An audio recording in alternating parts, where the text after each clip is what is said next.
Welcome to another episode of the Financial Armor Show. My name is Brad Cooper, the host and CEO of Cooper Financial Investments, LLC.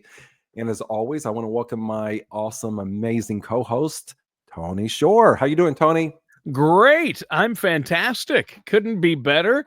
Magnificent, in fact. I'm trying to look for more words that are descriptive of how well I'm doing because I've had a great time. I had a good time with family last week. We were talking Yes. before the show. I think over the Thanksgiving holiday, Brad, I ate my own weight in mashed potatoes.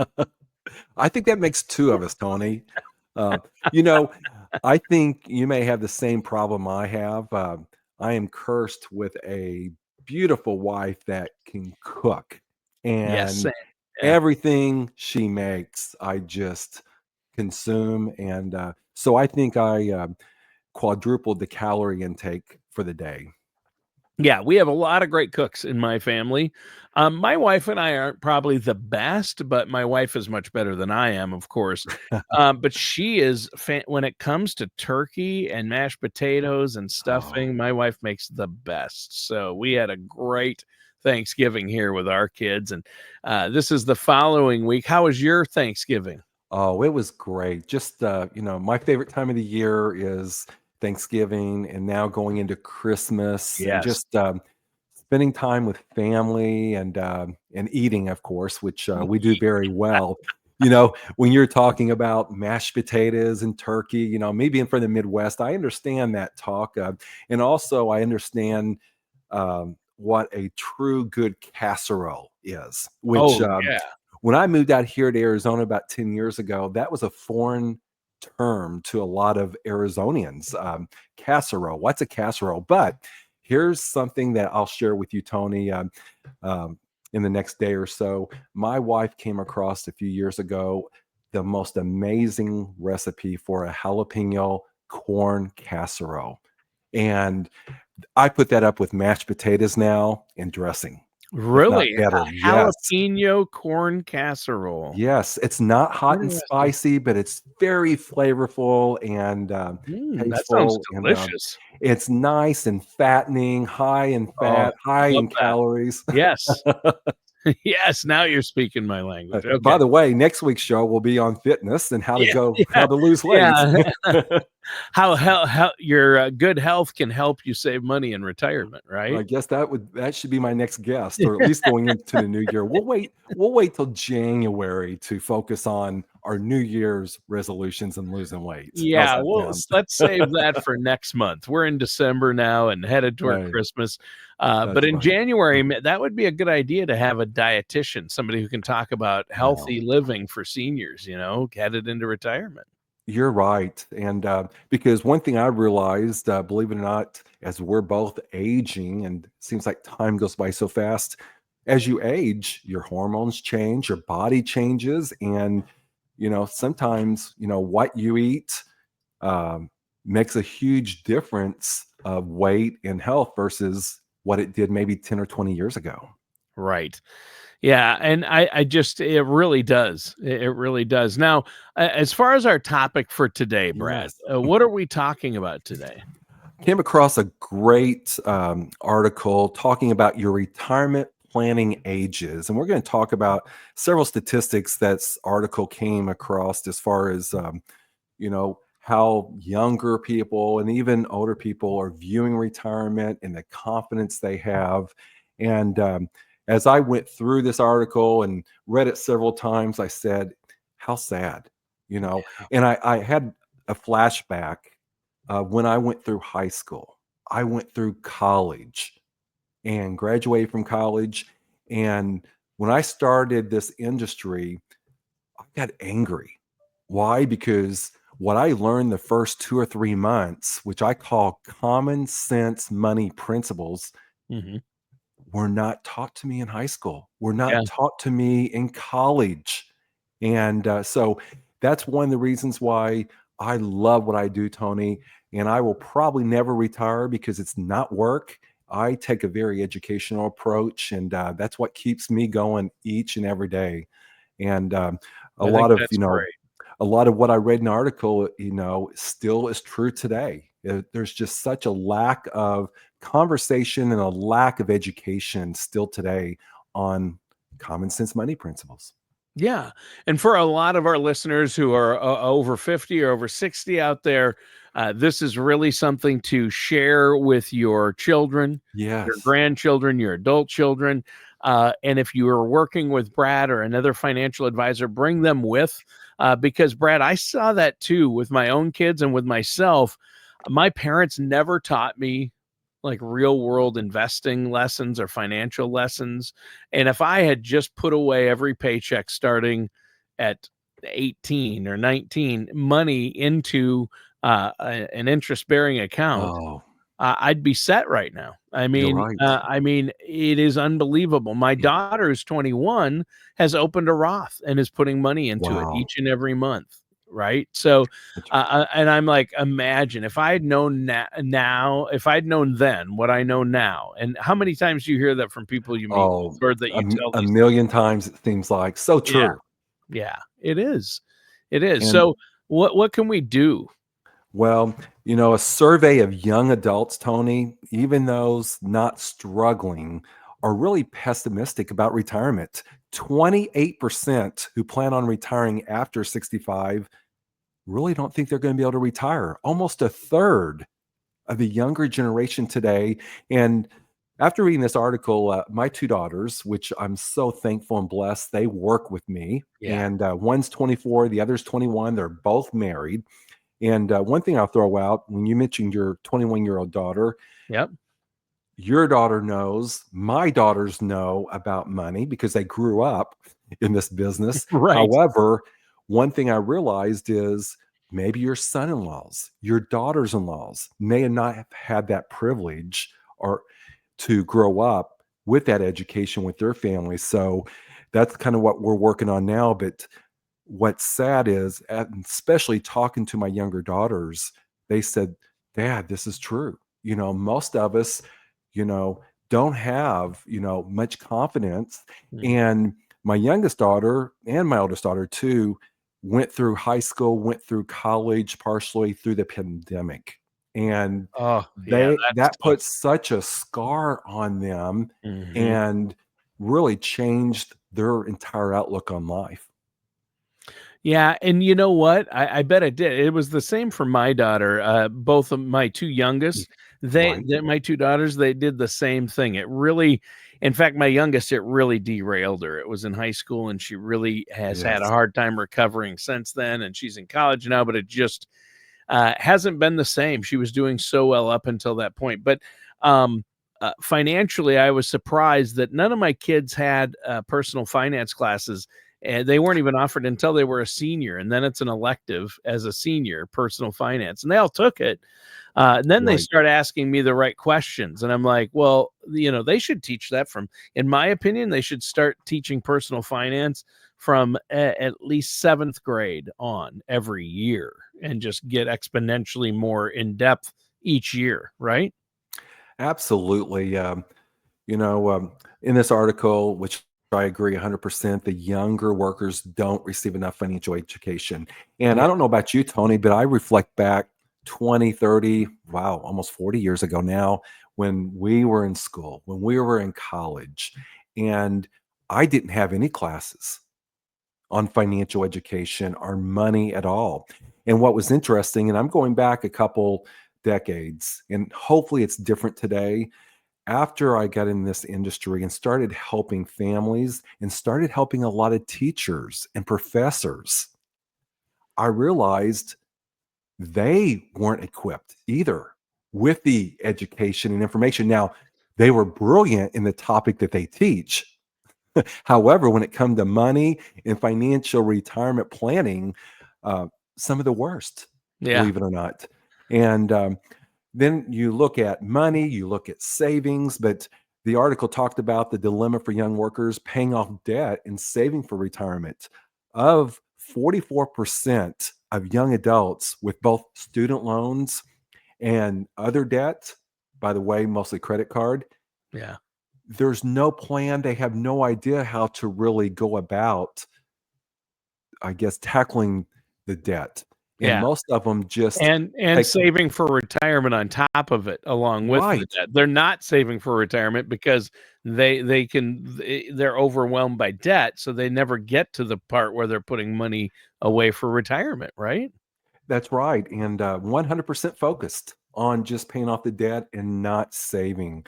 You Yeah. know, one of the things that we have taught years ago and still teach today when we're meeting with younger workers, younger generation is, establish that emergency fund, number one. And then number two, when you start looking at your debt, there's a certain thing you can do, which I call debt snowball, as far as what order to list all your debts, and normally from lowest balance to highest balance, and strategically paying that off one at a time and not making, and this is where most people mess up, making extra payments on every debt. Yeah. Focus on one at a time. That's why they call it the debt snowball. Once you pay that small debt off, add that payment to the next one plus whatever else. And we were showing families years ago how to pay off all their debt, their vehicle loans, and including their house loan in less than 7 years with the debt Wow. snowball or debt acceleration program. Yeah. But again, that's common sense to me because we live it, to you, Tony, but for the rest of the world, unfortunately, not. Yeah. Yeah, it is, and it is interesting that, people, get caught up in debt and they say, "Well, I don't have any money to put away for retirement." You can Mhm. always set aside some money because if it's taken Right. right out of your check or if you have it directly deposited into some type of account, you never see it, so you're never gonna miss it. It's just a matter of learning how to live off what you get and put that money away, even if it's a small amount, even if it's just $50 a Right. month or $100 a month. It can add up, right?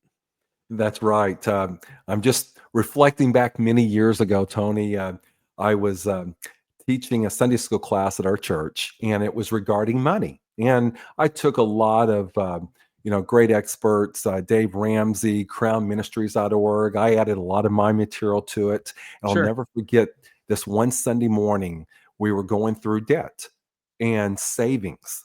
And I had a person in there, a couple that were probably in their, I guess, around 35 or 40 years of age. They own their own business. They said, "Brad, we can't save." I said, "Well, everyone can save something." Yep. "No, you don't understand." Then I said, "Okay, let's break it down. On the way to work every day, do you stop by Starbucks? Yeah. Do you, smoke?" And back then they did. They stopped and got coffee. So I said, "Okay, let's just say that's $5 a day times 30 days a month. That's $150 a month. You can save if you want to." Now, I understand. Let me just add this. I understand because I've been there before years and years and years ago. Life happens to some people, and Yeah. maybe you don't have enough money to pay the bills nor put food on the table. And you're going through this ugly season, I call it.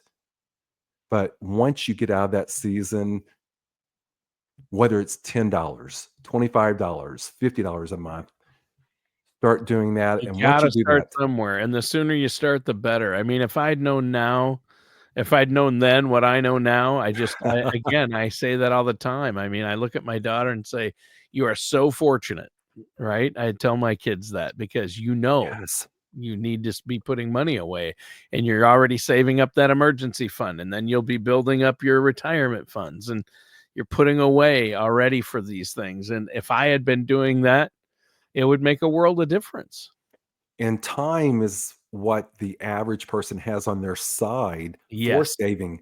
And I don't have the example in front of me, but I used to show this quite a bit. Let's take Tony and I, let's say we're 55 years old, and let's compare to our daughters who are 21. sure. Let's say we both want to achieve $1 million, all right, by the age of 65. Is there a big difference, Tony, on what you and I would have to save versus what they would have to save per month? It's astronomical. It It's like is a world of difference. thousands, Yeah, we probably. have to put tens of thousands away compared to their Mhm. hundreds, if that. Yeah. That's right. Yeah. But, just starting out, it becomes a habit. And, you know, on one of the best places to save, especially if you're working, is through a 401k.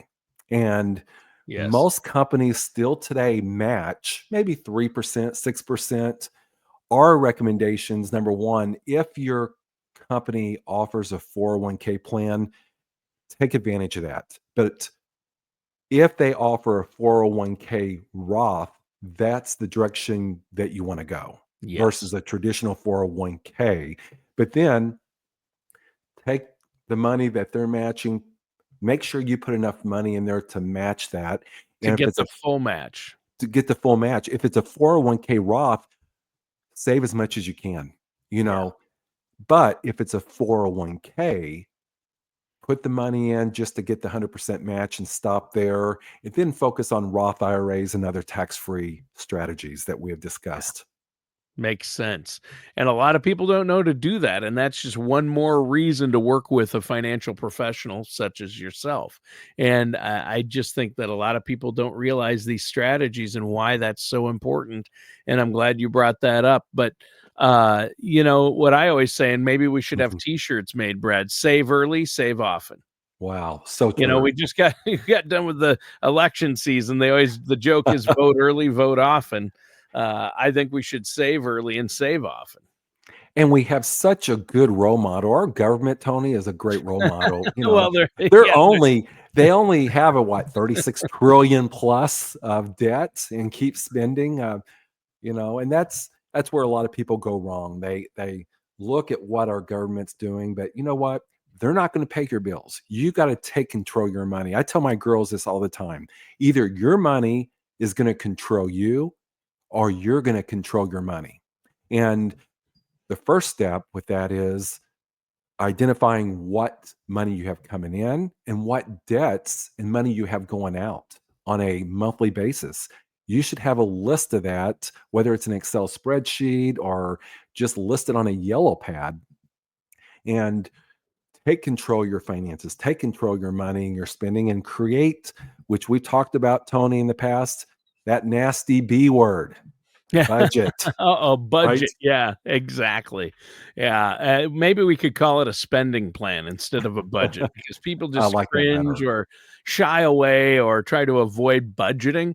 But if you just look at where you're at and look at what you've been spending, it helps so much. That's true. As I was talking to my daughters and had a few meetings in the past several months with younger um, generation, one thing that's really hit them hard, and that was included in this article that we've been discussing, is inflation, which is sad. I know inflation's coming down now, but we're just talking over Thanksgiving about just the price of groceries at the grocery store. A year ago, my wife was saying, yes, I could go to Walmart and spend $100 and get A, B, and C, but today it's $200 for the same stuff. Yeah. And that's 100% increase, but our incomes are not increasing at that rate. Yeah, that's true. You're right. Our incomes aren't increasing at that rate, so that becomes a problem. I mean, then that kind of reminds me of, inflation. You got to keep up with inflation, and Right. all of these things need to be planned for. Then, That's right. And, as I'm looking forward now to 60s and 70s, and, the younger generation today has no really confidence in retiring, a third, that is, according to the article. But with that said, full retirement age with Social Security now, I know for us, Tony, is 67 years of age.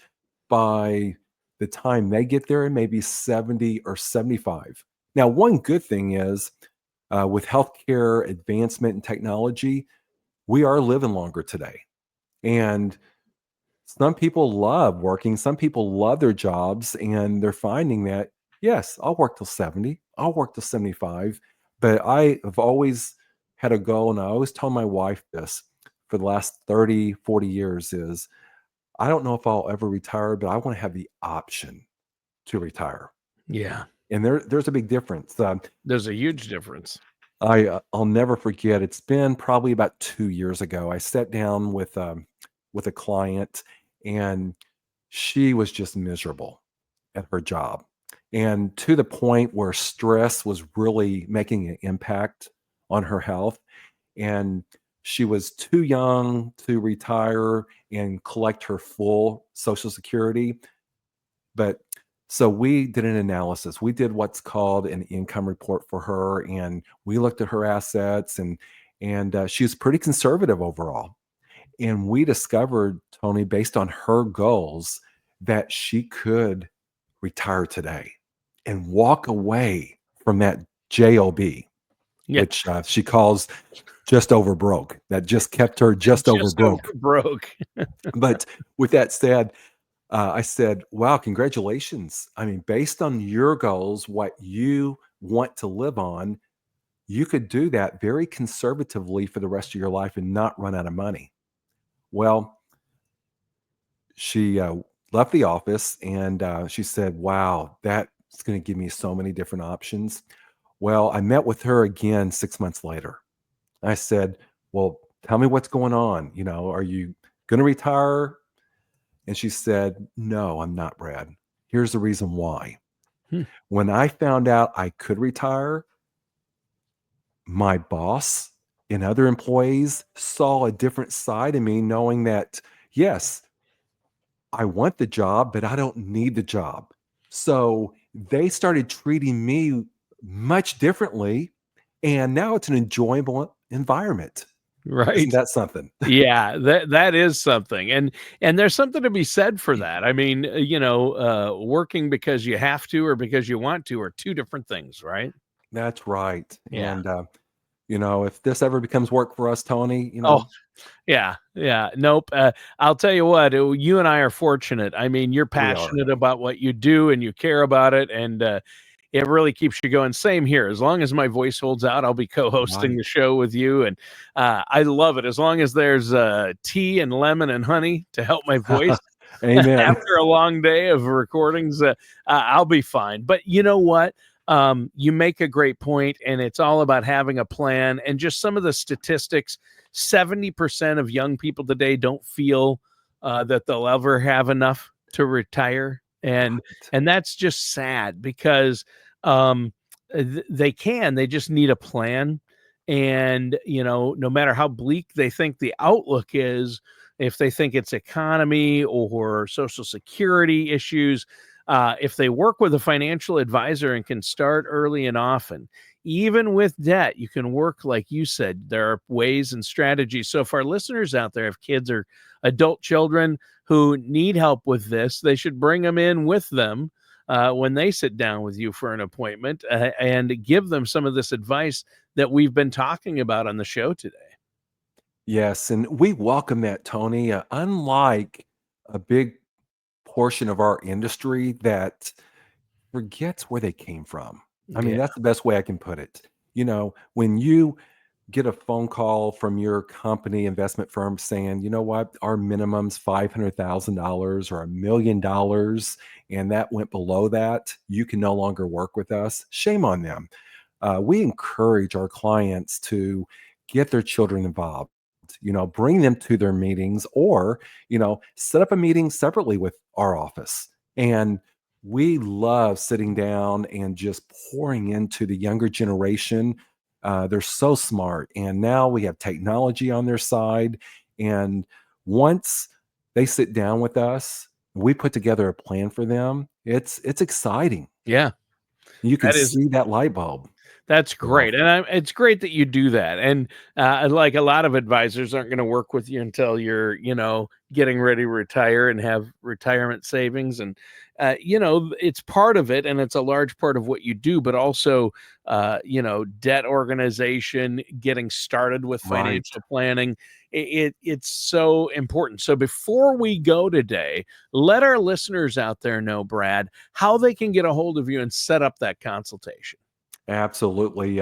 If you have any questions at all, you can visit our website, financialarmorshow.com. Again, that's financialarmorshow.com.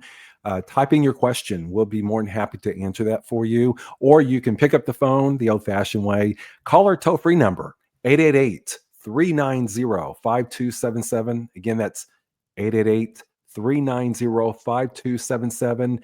And ask any question that you may have. There's no dumb questions. And we just love, and our office loves just to empower, people with knowledge and education. There's so much out there today, but we freeze up because Yeah. it's system information overload. Yeah. So work with a financial service professional who has the patience and that will sit down with you, and your life could be changed forever financially. Yeah. Well, that's great, Brad. And I know you do have the patience because you're able to work with me each and every week. So That's right, obviously, Tony. obviously you have a lot of patience, Brad, but great show today. Listeners, again, that number is 888-390-5277. And that does it for today's episode of the Financial Armor Show with our host, Brad Cooper. Thank you, Tony.